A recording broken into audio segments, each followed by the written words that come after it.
Halo anak-anakku yang terkasih, selamat pagi dan berkah dalam. Apa kabar anak-anakku? Semoga kita semua tetap sehat dan terhindar dari segala penyakit, terutama penyakit virus corona.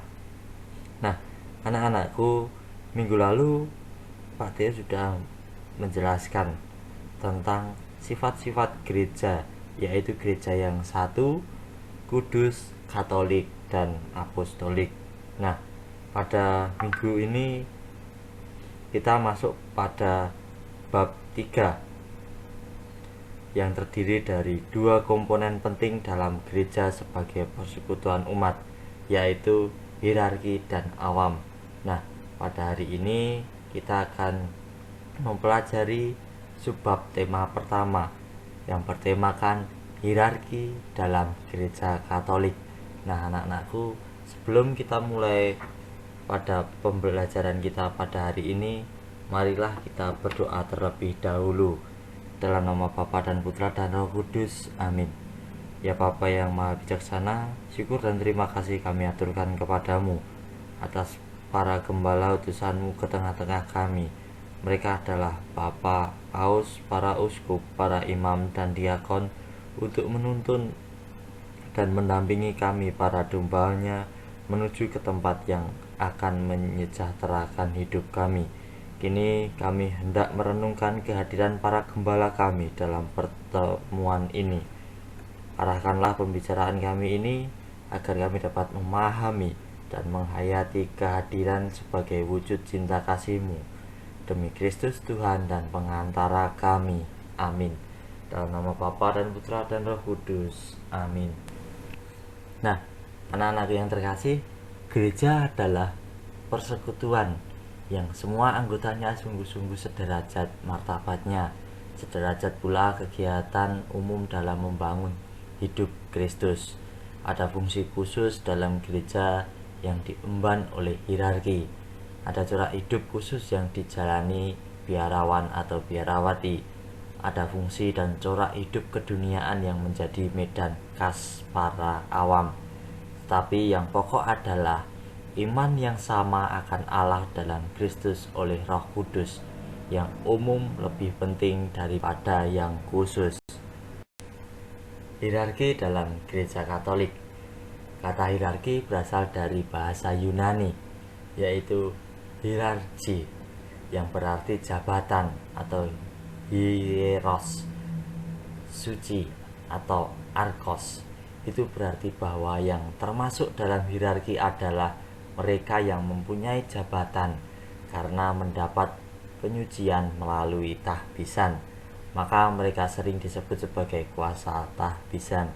Dan orang yang termasuk hierarki disebut sebagai para tertahbis. Namun pada umumnya hierarki diartikan sebagai tata susunan. Hierarki sebagai pejabat umat beriman Kristiani dipanggil untuk menghadirkan Kristus yang tidak kelihatan sebagai tubuhnya, yaitu gereja. Dalam tingkatan hierarki tertahbis, gereja terdiri dari uskup, imam, dan diakon. Menurut tata susunan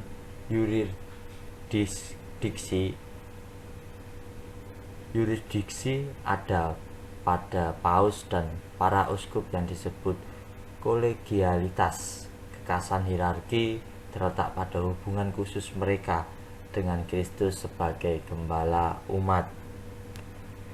Sejarah hierarki. Struktur hierarki bukanlah suatu yang ditambahkan atau dikembangkan dalam sejarah gereja. Menurut ajaran Konsili Vatikan II, struktur itu dikehendaki Tuhan dan akhirnya berasal dari Kristus sendiri. Hal ini dapat dilihat dalam sejarah hierarki di bawah ini. Nah, sejarah hierarki terbagi menjadi dua bagian, yaitu zaman para rasul dan zaman sesudah para rasul.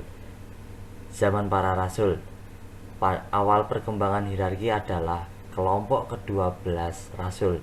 Kelompok inilah yang pertama-tama disebut rasul. Rasul atau apostolos adalah utusan. Akan tetapi setelah kebangkitan Kristus, sebutan rasul tidak hanya untuk kelompok ke-12, melainkan juga utusan-utusan selain kelompok ke-12 itu. Bahkan Akhirnya semua utusan jemaat dan semua utusan Kristus disebut rasul. Lama-kelamaan kelompok rasul lebih luas daripada kelompok kedua belas rasul. Sesuai dengan namanya, rasul diutus untuk mewartakan iman dan memberi kesaksian tentang kebangkitan Kristus. Dan yang kedua, zaman sesudah para rasul. Setelah kedua belas rasul tidak ada, muncul aneka sebutan seperti penatua-penatua dan rasul-rasul, nabi-nabi, pemberita-pemberita Injil, gembala-gembala, pengajar, episkopos, dan diakonos. Dari sebutan itu ada banyak hal yang tidak jelas arti dan maksudnya. Namun pada akhir perkembangannya ada struktur dari gereja Santo Ignatius dari Antioquia yang mengenal sebutan penilik atau episkopos, penatua atau presbiteros, dan pelayan atau diakonos.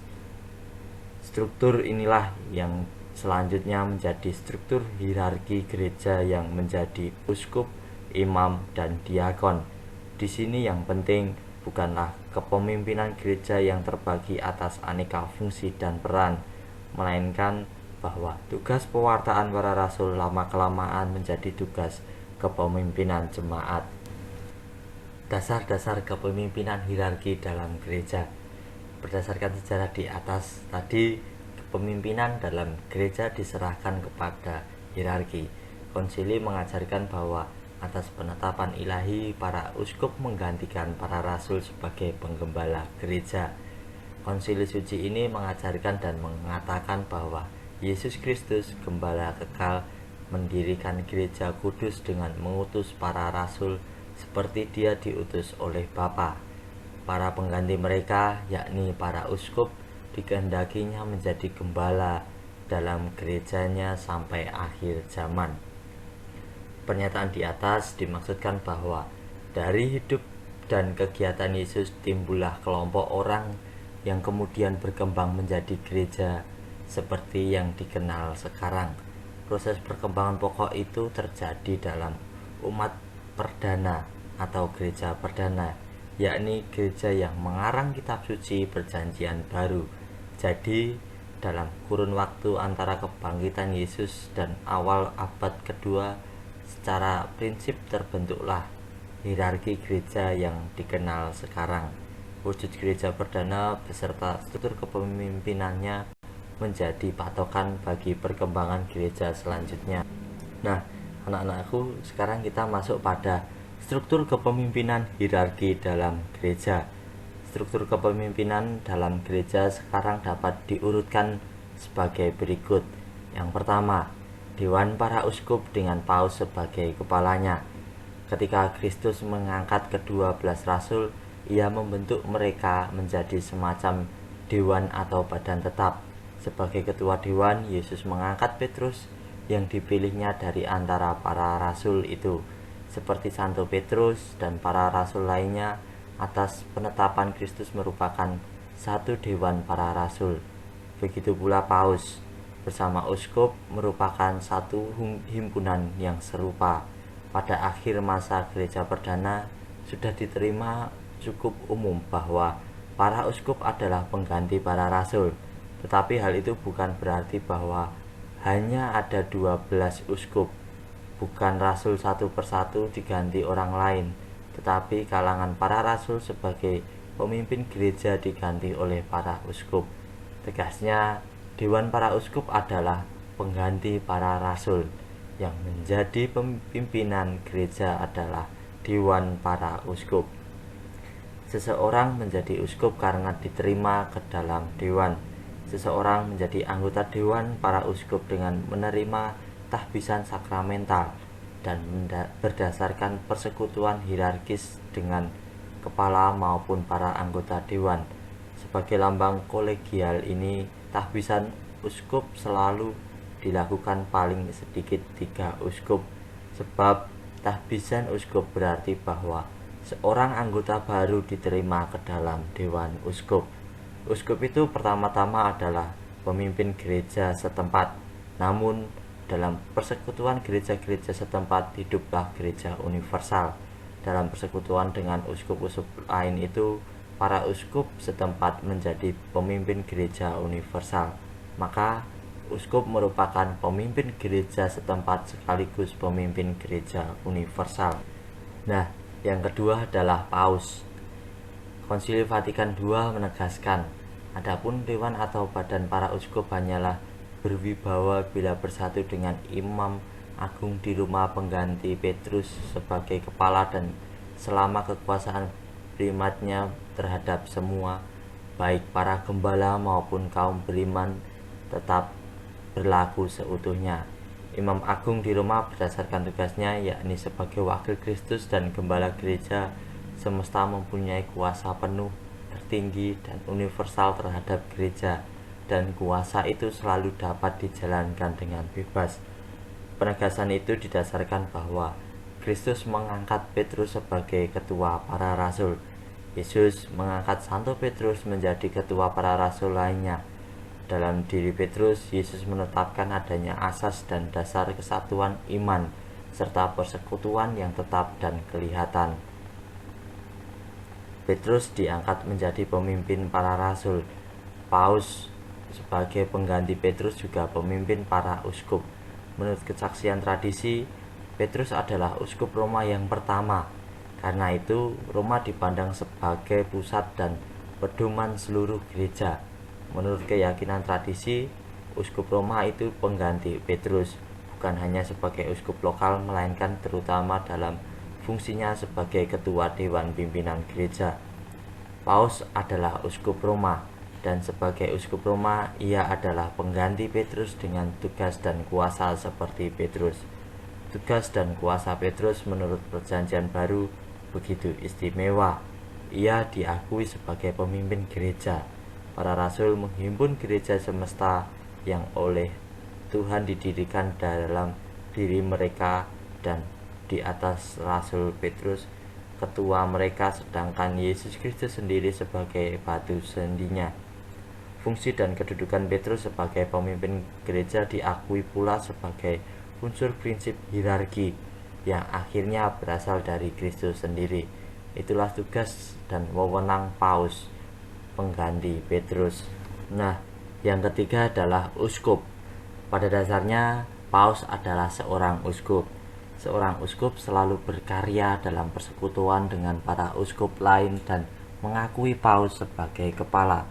Karya seorang uskup adalah menjadi asas dan dasar kelihatan bagi kesatuan dalam gerejanya. Tugas pokok uskup di tempatnya sendiri adalah pemersatu. Tugas hierarki yang pertama dan utama adalah mempersatukan dan mempertemukan umat. Tugas ini dapat disebut tugas kepemimpinan dari para uskup. Dalam arti sesungguhnya disebut pembesar umat yang mereka bimbing. Tugas pemersatu ini selanjutnya dibagi menjadi tugas khusus menurut 3 bidang kehidupan gereja, yaitu pewartaan, perayaan, dan pelayanan. Tempat dimungkinkan komunikasi iman dalam gereja. Dan dalam bidang-bidang itulah para uskup dan paus menjalankan tugas kepemimpinannya. Pewartaan Injil menjadi tugas terpenting. Tugas penting selanjutnya adalah perayaan, mempersembahkan ibadat agama Kristen kepada Allah yang Maha Agung dan mengaturnya menurut perintah Tuhan dan hukum gereja. Selanjutnya adalah pelayanan, membimbing gereja-gereja yang dipercayakan kepada mereka sebagai wakil dan utusan Kristus dengan petunjuk-petunjuk, nasihat-nasihat, dan teladan hidup mereka, tetapi juga dengan kewibawaan dan kuasa suci. Dalam ketiga bidang kehidupan gereja, uskup bertindak sebagai pemersatu yang mempertemukan orang dalam komunikasi ini. Nah, yang keempat adalah pembantu uskup yang terdiri dari imam dan diakon. Dalam mengemban tugas dan fungsinya, para uskup memerlukan pembantu atau rekan kerja. Mereka adalah para imam, diakon, dan kardinal. Para imam adalah wakil uskup. dalam setiap jemaat setempat dalam arti tertentu mereka menghadirkan uskup. Para imam dipanggil melayani umat Allah sebagai pembantu arif bagi badan uskup, sebagai penolong dan organ mereka. Tugas konkret para imam sama seperti uskup. Mereka ditahbiskan pertama-tama untuk mewartakan Injil dan menggembalakan umat. Yang kedua, diakon. Diakon adalah pelayan, hierarki tingkat yang lebih rendah, ditumpangi tangan bukan untuk imamat tetapi untuk pelayanan. Mereka ini juga pembantu uskup tetapi tidak mewakili. Para diakon adalah pembantu uskup dengan tugas terbatas. Dengan kata lain, diakon adalah pembantu khusus uskup, sedangkan imam adalah pembantu umum uskup. Nah, yang ketiga, kardinal. Kardinal adalah bukan jabatan hierarkis dan tidak termasuk struktur hierarkis. Kardinal adalah penasihat dan pembantu paus dalam tugas reksa harian seluruh gereja. Mereka membentuk suatu dewan kardinal. Jumlah dewan yang berhak memilih paus dibatasi 120 orang di bawah usia 80 tahun. Seorang kardinal dipilih oleh paus secara bebas. Nah, sekarang kita masuk pada fungsi khusus hierarki. Seluruh umat Allah mengambil bagian di dalam tugas Kristus sebagai nabi atau mengajar, imam atau menguduskan, dan raja atau mengembalakan. Pada kenyataannya, umat tidak seragam, maka gereja mengenal pembagian tugas tiap komponen umat. Hierarki, biarawan atau biarawati, dan awam menjalankan tugas dengan cara yang berbeda. Berdasarkan keterangan yang telah diungkapkan di atas, fungsi khusus hierarki adalah sebagai berikut. Yang pertama, menjalankan tugas gerejani, yakni tugas-tugas yang langsung dan eksplisit menyangkut kehidupan beriman gereja, seperti pelayanan sakramen-sakramen dan mengajar. Yang kedua, menjalankan tugas kepemimpinan dalam komunikasi iman. Hierarki mempersatukan umat dalam iman dengan tunjuk, nasihat, dan teladan. Nah, corak kepemimpinan dalam gereja. Kepemimpinan dalam gereja merupakan suatu panggilan khusus dan campur tangan Tuhan merupakan unsur yang dominan. Kepemimpinan gereja tidak diangkat oleh manusia berdasarkan bakat, kecakapan, atau prestasi tertentu. Kepemimpinan dalam gereja tidak diperoleh oleh kekuatan manusia sendiri. Bukan kamu yang memilih aku, tetapi akulah yang memilih kamu. Kepemimpinan dalam masyarakat dapat diperjuangkan oleh manusia, tetapi kepemimpinan dalam gereja tidaklah demikian. Kepemimpinan dalam gereja bersifat mengabdi dan melayani dalam arti semurni-murninya, walaupun ia sungguh mempunyai wewenang yang berasal dari Kristus sendiri. Kepemimpinan gerejani adalah kepemimpinan melayani, bukan untuk dilayani, sebagaimana yang ditunjukkan oleh Yesus Kristus sendiri. Maka paus disebut sebagai servus servorum Dei, atau hamba dari hamba-hamba Allah.